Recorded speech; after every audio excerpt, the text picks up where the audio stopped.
Dear friends, in this lesson we are making a short observation on everything we discussed in our previous lessons, and then slowly we'll start to practice that. This will be very short and simple practices for each person who's ready, and you don't need any special talent, ability, skills, or experience.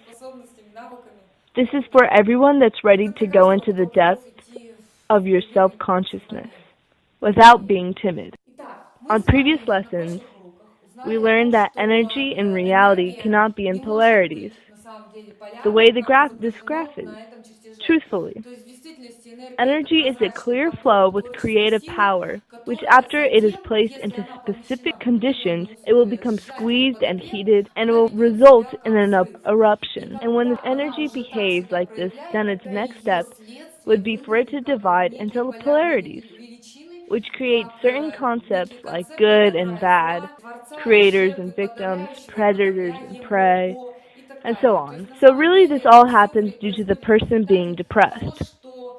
Growing in this circumstance of pressed tightness and control, total control, falling into the situation right after being born. So if we have enough willpower to recognize it, or have a fair look at it, we see that one has instantly fallen into a state of suppression as a new baby. All of this conjuncted tampering and stomping becomes some kind of broken system of coordination. This soul, this endless human soul where everything is aimed at controlling a person, dishonor and depersonalize, and take away faith in yourself. And then the system pushes the person ostensibly. Everything gives him some kind of way of survival and social life. The truth is the opposite way, because the RAM person gets pushed into narrow frames, this ugly way of survival, which concludes into polarities of superiority and depression at the end. He has only very little pathway, not even for existence, but just amorphous state, some kind of everyday of the same endless routine. We can't even call it life. We might call this program installation of society that later are unconsciously transmitted from generation to future generations. These are the structure of an ego. In reality, of course, an ego itself is also a concept, because there is no ego that will exist by itself, which would do things with a human soul. There is paradise where human consciousness is placed, and the paradise recognized as ego structure. All of this neuron system, every cell, have been programmed to compress itself, control, and trying to reach something, and all of this to pretend, ostensibly to find a goal beyond the frame, beyond self-control and self-hate. That's real violence toward yourself, believing to reach and find a gift from self-freedom. But he cannot reach freedom because he's looking for it outside, where his inside is hate. He puts a whole life or decades into it. Eventually, he receives a monstrous disappointment, because when he sought to hold a new home, to have a son, or conquer in the world, he cannot go beyond external expectations. He cannot genuinely discover himself because he was trying to seek freedom within, but instead he put his whole life to look for it outside. We can make polarities equal to our feelings or sensations in our heart chakra. In this range, we always have a permanent pain. A person runs from that pain somewhere outside.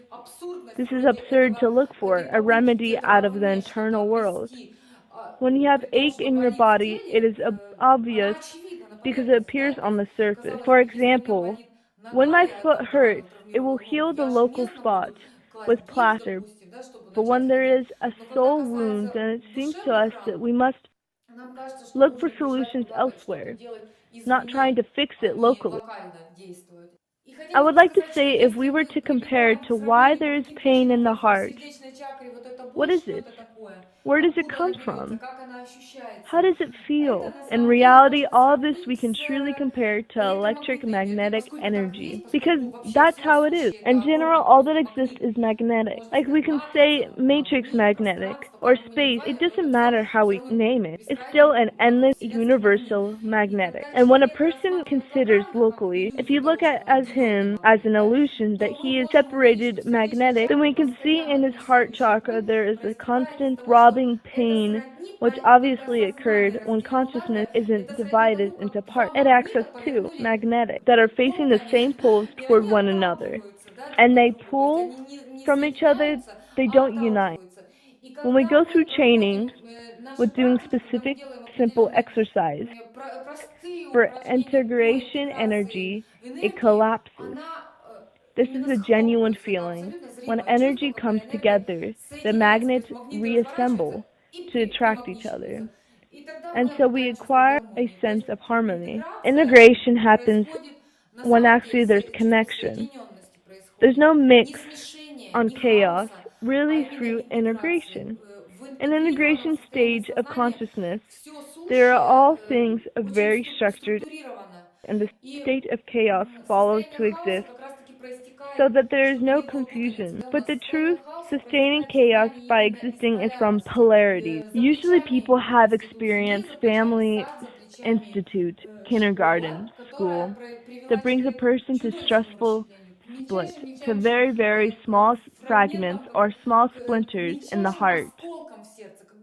Like you have multiple ruins in your soul because there is an issue of being thrown in between what kind of person I am and what I am, and how I should prove and what I should do with my feeling of insignificance. It becomes so crushed that it turns into this state of chaos and the kind of internal mass and feeling of discussion, which some people have in the morning. Some describe a pressure in the throat, like they're a victim of nausea. They feel such a degree of disgust when they wake up and are aware of themselves. With this emotional sickness, people come to life coaches for emotional aid. So when one experiences with suppression, and when he gets a touch of freedom, he doesn't know what to do with his freedom. In this way, he apparently has thrown himself into pseudo-freedom. Here he experiences anarchy. The word anarchy is when people say if we give our full freedom, then we stop our control. Yeah, then what will happen to them? They will arrange for us a mess filled with lawlessness. Anarchy. All this happens with people during all history. This is all about polarities and control. With this, if one will not compress their atomic energy, and if he didn't experience school violence, he will not and won't want to see anarchy. If we watch small children, we will see when the children are not inside the system, a system of where they have to follow instructions and a schedule. So yeah, if we're watching these children, then we see the first a creation. They're living in the creative process. Choose a fight, jabs, pinched faces, and hatred. All of this is similar to a wedding. It all starts with a celebration and falls into a pain. All this happens due to a depressed energy, past experiences that still live inside, have nowhere to go. So then a person consists of all that force and sorrow. This aggression is all his cells that are pressed, and the host has not ability to change this. If to ask the person why he is negative and aggressive, it is absurd. Trying to understand the thought level, what happened, and why you, my dear, behave like this, then the person says, I don't know what happened. I don't understand how this occurred to me. And that's true, that a person is absolutely truthful. Because when a person is in an effect of a state, he's then triggered into pseudo-freedom. So he finds himself in a position of anarchy, simply, because he doesn't know what to do and how to break from his inner jail. It seems to him that his circumstances hold him with anxiety. But really there's nothing holding him from the outside because he's already programmed and his body makes makes an illusion to stop himself. The physical body as consciousness restrains the person where his thought frame forms, prolonging chemical reactions from his own form of thought and his settings from his distorted worldview. These chemical reactions hold a person in a condition of horns, the wildest tension. That's when any kind of reason occurs that it will splash out. A person either drinks until a blind drunk in a better situation. But in the worst scene, the person doesn't get a chance to get wasted. He gets out of his way to harm and bring pain to someone else or to himself. But most of the time, both are go hand in hand. This doesn't prove that a person may be good or bad, like we've discussed before.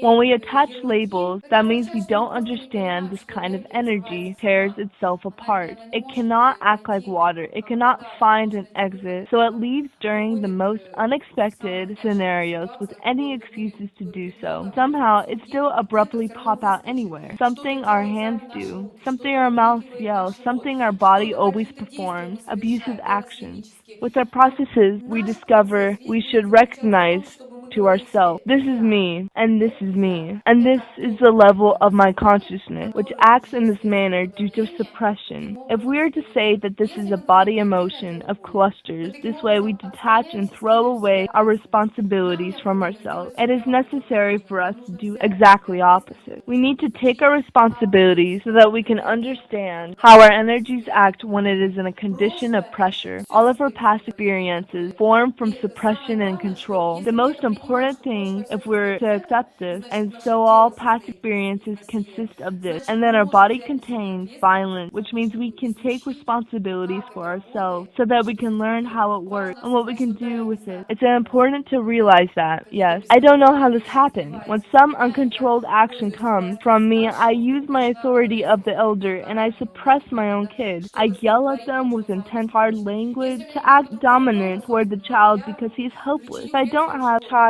then I act upon my pet. When there's no animals, then I will stab until my wrists will bleed, like what I did. Then something will occur for me to put my energy toward it.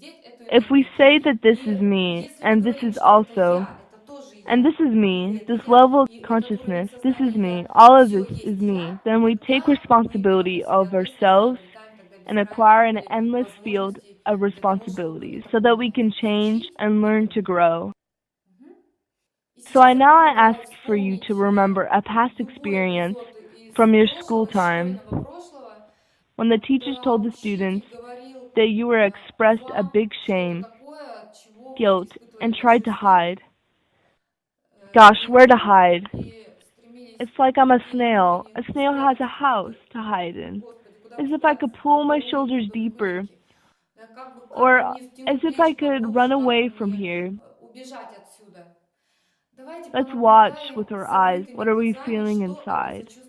Remember this episode. Remember this episode, everyone has their own, but all episode is reality, are very typical. Now let's remember what it is. What do they humiliate you? What's in your body? Right here in your heart chakra. Let's watch our inside sensation in our bodies like I recall an episode. First comes the picture, yes? When you have chosen your episode, then you instantly observe what happens next. When I remember a picture, then there comes a stream of thoughts. They randomly appear. How terrible, how scary, how shameful, and so on. How horrible I feel. After I twist and turn all of these thoughts, the body reacts. Even though this happens momentarily, we must learn how to take apart all of these thoughts. There's the body has a reaction of emotional pain which we interpret as shame, feelings of guilt. No matter how we name it, this feeling of depression builds up and compacts itself. Carefully watch the crushing feeling in your heart chakra. Like force is pressing from outside and strives to go deeper. It seems this way. So when we concentrate on this suppression, hold it in front of your picture, an image where the teacher yells while looking at you. Now enhance this. And tears roll down. You want to cry because there's so much suppression in your child self to react. Please don't appraise your reaction. Most important is just to look at it. See how painful it is and how much you want to cry. Watch as if an iron core grows when such a pain is pressed. Increase this. Make an inhale. Pick up that core and quickly exhale. Right now we are practicing. We're just checking. After this, analyze how what changed inside. During this lesson, we only learn how this could work. We only organize into groups, our thoughts, forms, and feelings. Right now, I am an adult. I remember what they told me in school. I was there, and it felt there will be nothing to come from you. And from me, who's movable, struggled with existence of humiliation, trying to reach something because it seems that if I right now, if I achieve this, I will prove to everyone. I'll show what I can do, and here I am, rushing to some success, reaching something to something. I try instantly. Study? My goal is good grades. I'm striving to some sort of recognition. And I find myself at this point. This point is an illusion of success. I could be a winner in some form of a competition. In this moment, I have some sort of feeling in my heart chakra. Again, let's close our eyes and remember when you had triumph, or a time where you had better than someone else. You suppressed them and had awareness that you beat someone. Watch over this feeling in your heart chakra. At first, when you feel this agony that comes from within, there will be a splash of excitement. Finally, I've got it. There's a splash of energy, and if you carefully watch over it, then you will witness what comes out. After this, a ball of lightning we can easily bring parallel. This brings awareness to this, and what it is, and we stumble upon on the exact sensation in the heart chakra. It seems to come straight out from the point of fabricated success, which is the same when we live through depression. Remember school when your teacher yelled at you? It seems that in that moment when we realize that they are the same feeling, that there is an identical pain. Pain not here nor there, but the pain is now between these two states, between depression and success. This pain and disappointment is because there is no integrity. There's nothing that I was expecting from it. This hole in the heart chakra brings us back again. It turns out all the time the upside down. You reach, you fall. You reach, you fall. An illusion of achievement due to superiority of the other. When I say, shh, be quiet, sit and be silent, or hurry up, or listen to me. And now when we realize that this is vast ocean of pain, then in reality is between polarities. Here it is, the electric and magnetic energy. The magnets push from one another in the moment from here and from mindfulness, as if we are lifted from the crown of our head, and we must observe from outside both of these polarities that creates a ball of pain. Now we will increase this feeling where both of these polarities creates this ball of agony. We just stay aware that this is polarities. Polarities has a pain inside of it, and this is despair. This is where despair walks in a circle. That's why we increase the inside feeling. Take a breath. Increase and increase the emotional pain. Rise and then exhale all polarities. Watch what slowly happens inside. Some kind of wave of warmth, and steadily there is a feeling of brightness. And at first, simple steps for us to learn, practice, recognize our feelings. That's why we already have some key moments where we recognize polarities, which is an illusion of separation that's identical in this idea. In this illusion, there's creation of pain. We can get out by getting over it or through the pain, and see from our consciousness the pain is from outside. We can view from all sides, let the pain free, then watch the feeling when you're in a creative flow. I was just born on this planet, like in the movie Beautiful Green, and here I know that every person is unique, that every person is deity. Similar to people, a snowflake, each one is different. And now when I compare that to him and her and them, they're all geniuses. So everyone who wants to unpack their infinity in that degree, I will unpack. And with this kind of trembling, I feel with every person I meet, and with myself as well. Now I am here with co-creation, together with the people, watching the feelings in the heart chakra. Now I am here with with the world, and the world is with me. We plant some trees, flowers. We create some kind of beautiful landscape. There are pleasant scents coming from around, fields that are also were planted. The smell of sweetness and blossom, they fill us with gratitude, a feeling of unity and procreation. I am a piece of the world, and every part conclude the whole in itself, and the whole conclude all person in itself, and in the state of flow, of unity. Watch from the inside, friends, inside the heart chakra with closed eyes. We all have lived in this kind of state of unconditional love and procreation. This is how our beautiful world works, where everyone is a piece and also a whole at the same time.